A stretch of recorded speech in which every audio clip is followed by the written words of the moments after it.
Hey everyone, Tyson the Subaru specialist from Subaru Prince George here. Today we're taking a look at the 2024 Subaru Legacy GT. The Legacy GT is our full load here in Canada, and the Legacy is our full-size sedan. Now, you may be shocked to learn that we have a full-size sedan. Subaru doesn't do a whole bunch of advertising or support for these cars in general, but they're amazing. They're a blast to drive. The GT has the 2.4-liter turbocharged Boxer engine, producing 260 horsepower and 277 pounds-feet of torque. These cars are absolute rockets, especially when paired with Subaru's full-time, legendary symmetrical all-wheel drive. But sharp-looking car. The Legacy got a revamp, mid-cycle refresh in 2023, just like the Outback. This is essentially the sedan platform of the Outback. So new front end, new headlights, new lower bumper. So we actually didn't have a 23. This is the first new one that I've seen with the redesign, so the 24. So GT, aesthetically from the front, you can tell it's a GT because of these red stripes off of the logo. And I don't really know what Subaru was thinking, if they just reached in the parts bin and found a whole bunch of red ones, because this is really the only red accent on the car. And it stands out. So some people are gonna love it, some people aren't. I'm sure they're easy enough to paint or wrap. GT also gets the front view camera. And this is of course the crystal white pearl, so very, very metallic-y. New, smaller, more aggressive LED steering responsive headlights, and you can kind of see how the red ties up into the headlights. So that's a design language that you're going to see on most new Subarus. More aggressive fog light bezel, that C cut does have a little sticker that says R on it for right. There's an orange one on the left. I'm sure that's for factory. So revamp. It's a sharp looking car. If you compare it versus the previous gen, this is definitely more aggressive. GT gets the gray painted alloy wheels, gray metallic mirror caps with integrated turn signals. We do have the most up-to-date eyesight, just like all of the Outbacks. So 3 cameras, 2 stereo cameras, and the 3rd wide-angle mono camera for Subaru's eyesight system. Tilt and slide sunroof. And then we have these little doors here, and that you would flip up with a flathead screwdriver. If you have really tough nails, you could do that. And that's where you bolt in crossbars. You have a slot corresponding it on the other side. But nice body lines on it. They show really, really well on the white.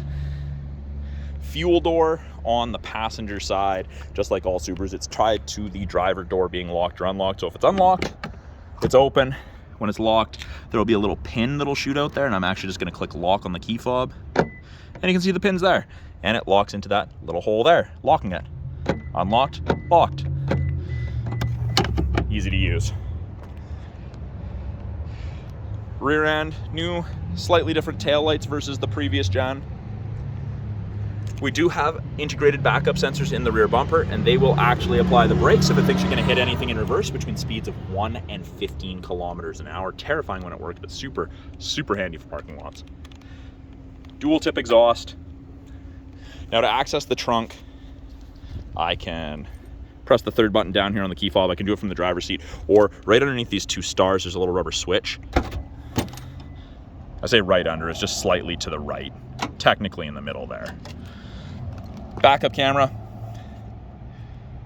You got your plate lights, and of course, your GT badging. Now, this one isn't 100% PDI'd and through the shop, just had its PDI clean. So I figured I'd do this video before it sat outside, got too dusty. But we have our wireless charger in here, still needs to be installed. And then the front plate bracket, which I hope they're leaving off, because I'm not a fan of that. You've got integrated grocery bag hooks on either side, and an absolutely massive trunk. It's cavernous. There's so much room in these Legacies. Underneath here, we'll just move this to make that easier to access. Spare tire stuff, jack, some more storage, and then underneath that, we have our spare tire. Anything under here? This is actually the first time me looking in one of these. Nothing under there, that's just support for the floor. But yeah, we didn't have a 2023 Legacy in stock. I don't think at any point, so this is pretty cool to see. If you want to fold the seats down, this is the lock. It doesn't flip it down, but I've just unlocked it, so I can push it forward. And as you can see, it doesn't go 100% flat, but you can definitely increase the amount of storage you have access to in the rear of the Legacy for taller items. but sharp looking car. Second row. As you'd expect in a full-size sedan, there's a lot of room for passengers. You've got good headroom, you've got good leg room.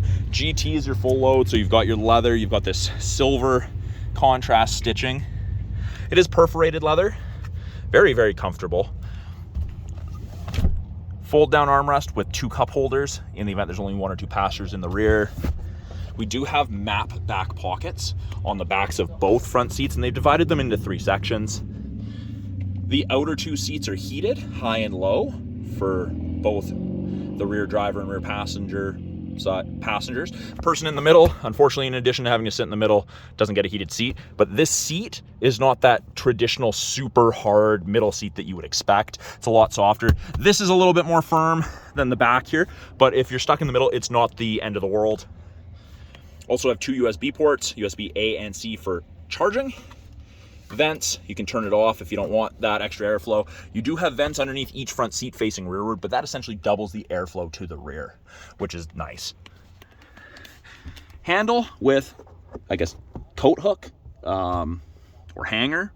I know that whenever I go to, say, an outdoor wedding or something, I hang my shirts off of those, using a hanger, of course. In the door, a little bit more storage, bottle holder, soft touch materials even on the sides of the doors. This is hard plastic, but where you'd rest your arm is soft. Power window, if you need it, child lock.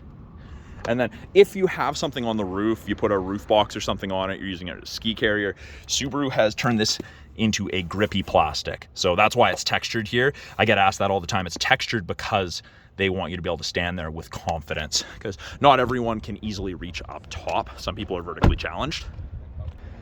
Up front, with it being a proximity key, the key never needs to come out of your purse, your pocket, your bag, just needs to be on your person within 46 inches. So if I want to lock it, just like the Outback, there's lines on the handle right there. Don't know if the camera's going to focus on it, but I just touch it and it locks.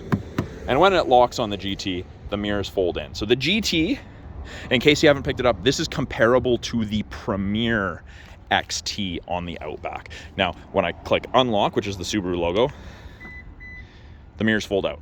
And you can deactivate that if you live in an area where you get a whole bunch of freezing ice, or you just want to turn it off, you don't like it at all, you can do that.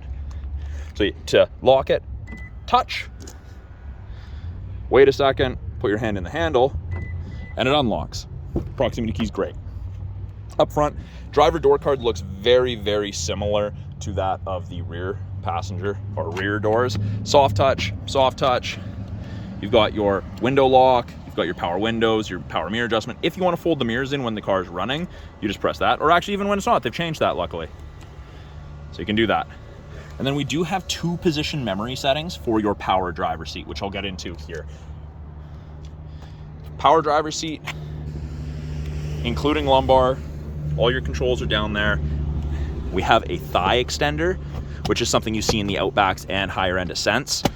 Great for long distance trips if you've got a longer thigh. It's great, very, very comfortable. Same material, same leather, same contrast stitching. These headrests are tiltable depending how you like to have them angled. And then up front here, we've got the ability to open the trunk. We've got the scroll wheel for the brightness of the gauges, and we have the aluminum pedals with the rubber grippies for the gas and the brake.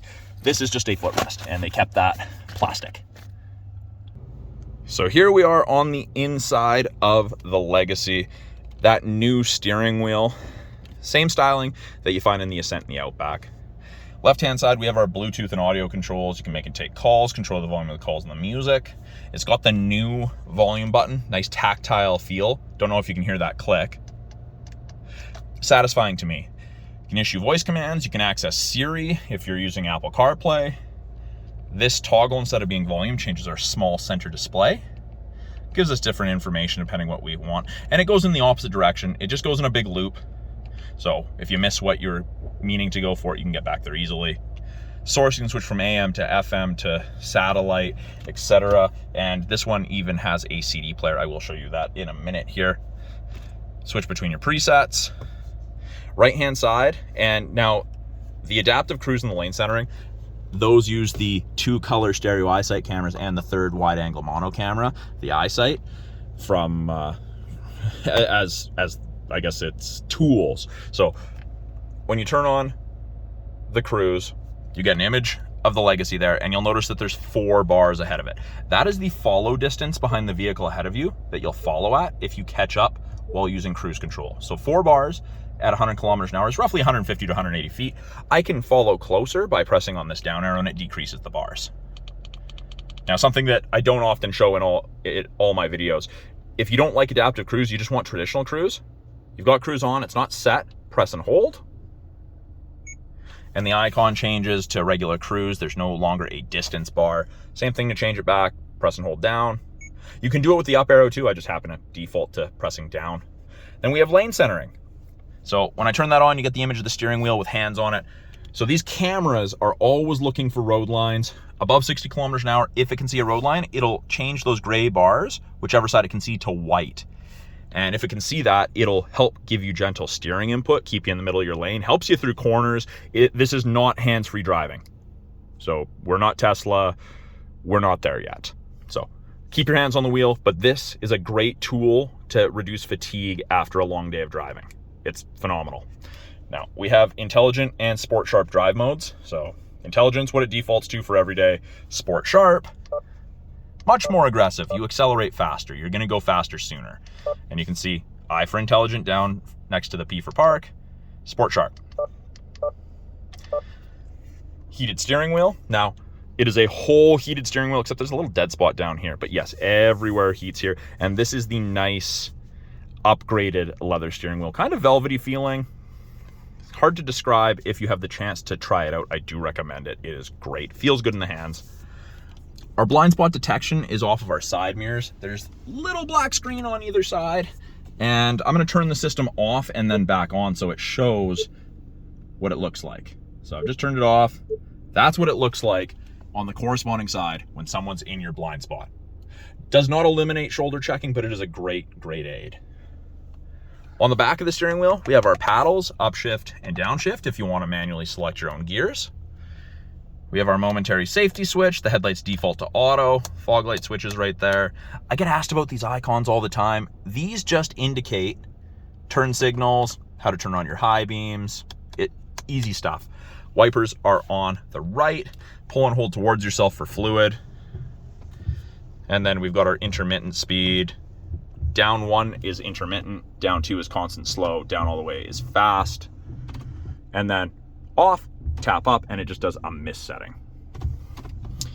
Now, we have an 11.6-inch touchscreen, and the plastic's still on it, because this hasn't been fully PDI'd yet. That's satisfying. But 11.6 inches of touchscreen goodness.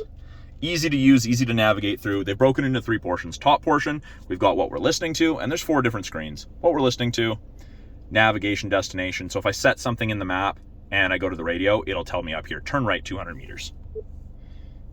You can change these widgets around. So you don't want to see how far your foot's in the accelerator. You want water temp. Fuel consumption, don't care about. You want oil temp. Angle, let's go calendar. And just change them all. Super easy to use. And then we have weather, which is part of the 3-month trial of the satellite radio they get with most new Subarus. Below that, we've got the main portion of our infotainment, things like nav, which is powered by TomTom. There's no subscription. You've got it for life. You get 1 free update within the first 3 years of ownership. But other than that, you don't need to update it to keep it working. We can go full screen if you want. Use menu, search for items, or I guess locations, not items, sorry. Under apps, we have Apple CarPlay, Android Auto. Those are both wireless. We've got access to the My Subaru app after the vehicle's registered in your name. That's part of the 3-year trial. Go to your settings. Our backup camera pops up. Rear assist braking's on. Parking sensors are on. You can see the top of the bumper so you have something to relate to. And as I turn the wheel, those orange lines move, show you where you're going to end up if you keep the wheel turned that way. Down here, front view camera. So it's almost 180 degrees. It helps you see if someone's coming on either side if you're pulling out between 2 vehicles without you getting the passenger portion of the vehicle out into traffic. Very handy. We've got some options. We can go into vehicle controls. We've got driving assistance. We've got more settings. There's a lot that you can play with in this car. You can set different driver profiles. You can add up to 5 phones. Turning off the start-stop is really, really simple. Easy to do. And then we have the climate controls. So climate controls, it is dual function or dual zone. So we do have physical buttons on either side. It's a little warm, so I'm gonna turn it down. But you can see they're both going down. I can turn up the passenger side, or I can click in and it brings this up and I can just click where I'd like. Sync it, direct where your airflow is, choose if you want recirc, AC, max AC, auto. And then we have ventilated seats. Don't know if you could hear the fan come on, but there is fans essentially that draw air through the seat and pull hot air away from you. So this is not air-conditioned seats where it's blowing cold air on you. I feel that you don't get that wet clothing feeling that you do with AC seats. Heated seats, of course, as well, standard. Big button for your fan strength, AC's on. It really easy to navigate through. It does take a little bit to get used to, especially if you're coming from an older Subaru with physical controls. Most people make that change very easily. Now up top here, you may have seen it flashing, but there's a little red light. This is an infrared camera. This is the driver focus system. You can scan your face in and it'll do your memory settings for your seat and mirrors off of your face. But we'll also tell you if you're drowsy and if you're not paying attention to the road. That is a system you can turn off if you don't like it. It is infrared. It is not a recording device. You're not being recorded. There's no color. It's looking at distance between eyes, jawline, nose, facial structure. That's how it's recognizing you. Below that, this is where the wireless charger will go, so you won't have quite this much space. That was in the box in the trunk. USB A and C sockets for charging. We've got aux for listening to music. Park brake. Pull up to turn on, you still get the red P for park. To shut it off, my foot's not on the brake. I push down and it says depress the brake pedal. Foot down and push down and it'll come off. Center console looks it's pretty much unchanged since when these got redesigned, I guess I should say. So you've got drive, you've got manual mode, and manual mode you have full control with the paddles up and down. Cup holders. And you get a drink raiser, about twice as thick as the ones in the new Crosstreks. So you can fit quite tall drinks in there. In the armrest, VIN sticker, but that's where our CD player is, along with a 12-volt outlet. And then we do also have, come on, there we go, change tray, card tray, whatever you'd like to call it. It is rubberized, so it should hopefully not be super loud if you put coins or anything in there. My favorite feature ever in any vehicle, auto dimming rear view mirror. Best thing ever. There's no switch to flick. It's great. Your side mirrors are also auto dimming, which is amazing. I love it. And there is also the home link system. So you can hook up to 3 separate garage doors to your mirror. So you don't have to carry an opener on your visor or in your center console, anything like that. Integrated compass. Above that, we have sunglass storage. We've got SOS and roadside. That's part of the 3-year trial to the connected services. Your sunroof controls for tilt and slide. We've got door light, and of course, just like the Outbacks, these are LEDs. On the visors themselves, we have card holders, vanity mirror with lights, and these do slide if the sun is directly at your left or right. Hugely beneficial. The shade is manual, but not really a big deal. You're not stretching all the way to the back with a panoramic one. So that's kind of the inside of the car. Let's take a look under the hood. So hood release, right there. Easy to find.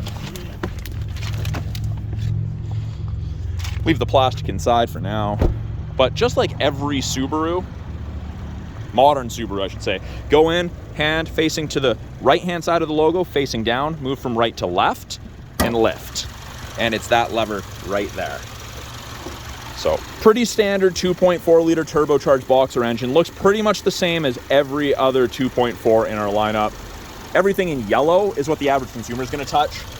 Brake fluid, washer fluid, oil, coolant, dipstick, and the filter's right there. But easy access to the battery. You can see the top mount intercooler. You have easy access to the air filter. Your hood prop rod is right there. It's on the hood, not on the bottom here. And then of course, this directs airflow coming through the grille over top of the top mount intercooler for cooling that air down and making it more dense. And then to close it, I like to drop it. I do not like to put it down and then push on it. I feel like I'm gonna dent it when I do that, which you don't ever want to do, of course. That was a quick look at the 2024 Subaru Legacy GT. I'm Tyson, the Subaru specialist from Subaru Prince George. If you guys are in British Columbia looking for a car, a Subaru specifically, reach out to me, put a message in the video, send me an email. I'd love to help you find your car. If you guys have any questions about the car behind me, any of the tech, anything that I pointed out that I maybe didn't elaborate on that you guys want to know about, put it in the comments below. I'm always happy to answer you guys' questions. So again, thanks for watching. We'll talk soon.